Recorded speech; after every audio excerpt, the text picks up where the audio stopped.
Hello and welcome to a presentation on navigating citation styles presented by the Rose State College Writing Program. My name is Kevin Caliendo, and today I want to take you through some of the key differences between MLA and APA so that when you teach or use these citation styles, you can easily move from one to the other.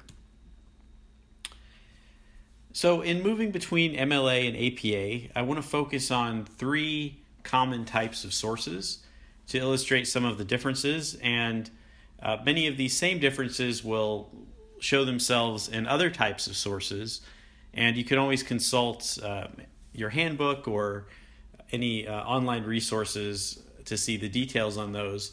But there's a few key differences that do show up often and are certainly worth taking note of. So here I have the entries for a book in both MLA and APA, and you can see they include many of the same elements. So you have the authors, the book titles, the publisher, year of publication, and in MLA, you'll notice that you're going to leave book titles italicized, but use what's called sentence case, which is where you capitalize the first letter of the first word and first letters after a colon, as well as proper nouns. So you see that illustrated here. In the MLA entry, all of the words are capitalized. It is italicized. And in APA, you take the capital letters off of a number of the words, leaving them on the proper nouns and any word after a colon. The abbreviations for names are also different in APA. So in MLA, you include the entire name, last name first, then first name. If you have a second author, you include that author as well. And in APA, you're going to abbreviate those names. So Chaucer, Jeffrey becomes Chaucer, G. You use an ampersand instead of the word and then you go last name first on the second entry, and it's Milton, J instead of John Milton. The year of publication is also moved forward in APA citations. So if we go back for a moment to the citation, you can see that on the book entry, the year of publication is moved towards the front. The in-text citations as well are different. In MLA, you're going to include the author's name and page number. In APA, you include the author's name, but also the year of publication.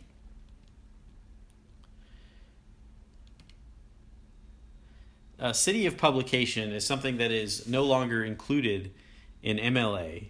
In APA, you're going to include the city of publication for a book entry and also the state.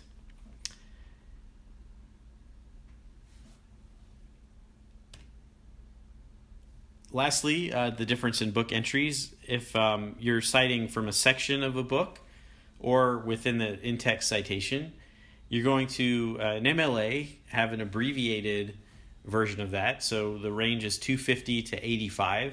In APA, you're going to spell out the entire number in the page range, so it would be 250 to 285. MLA journal articles. Here you can see them side by side. Again, they're very similar. The date is moved forward. MLA in its 8th edition does also include the DOI number, the digital object identifier. You'll see that in the database or on the front page of the journal article. And let's go through some of the differences here. For MLA to APA journals and periodicals, you're going to remove the quotation marks around the article title. You're going to again follow a similar format in the use of capital letters, so you can see where the capital letters have been removed in the APA citation. Volume and issue is placed slightly differently. It still appears after the periodical title in APA. So, but instead of writing volume 3, number 2, you're going to put the number 3 in italics, and in parentheses, you'll put the number 2.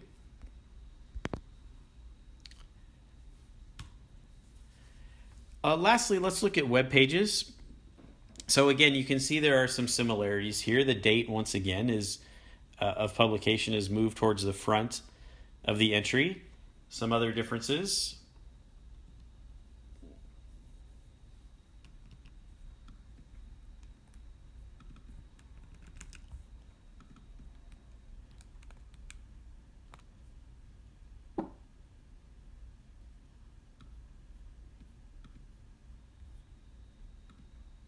There we go.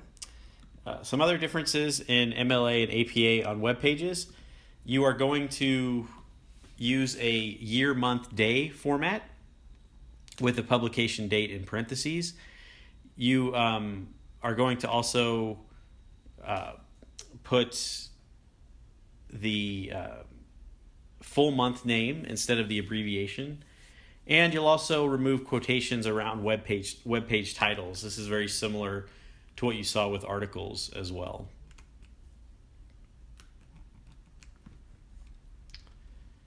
You are going to also add a retrieval date before any URLs in APA. So you put the word retrieved there, and then you'll put the URL after that. MLA also does now include web addresses after the date of publication. So in practice, you can see what this looks like. You follow similar rules for capitalization. On the bottom here, you can see the difference in the web document titles. Remove the quotes. You have the name of the article. Reduce the capital letters according to the APA rules, and you are good to go. So again, MLA and APA, they follow a very similar set of guidelines and principles. They include in-text citations, they include reference list or works cited page citations, the individual nuances are a little bit different as far as what's capitalized and where quotation marks are placed and that sort of thing. You can easily go from one to the other, though. A much different citation style that's very commonly used is Chicago, which relies on footnotes to cite sources.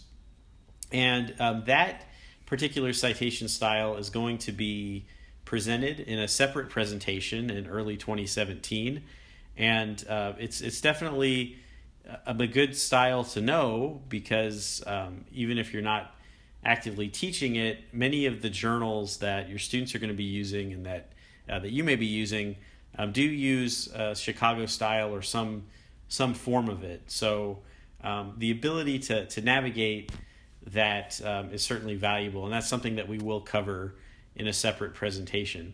So again, my name is Kevin Caliendo. If you need to get a hold of me and have any questions about this presentation or anything dealing with citations, my email address is kcaliendo@rose.edu.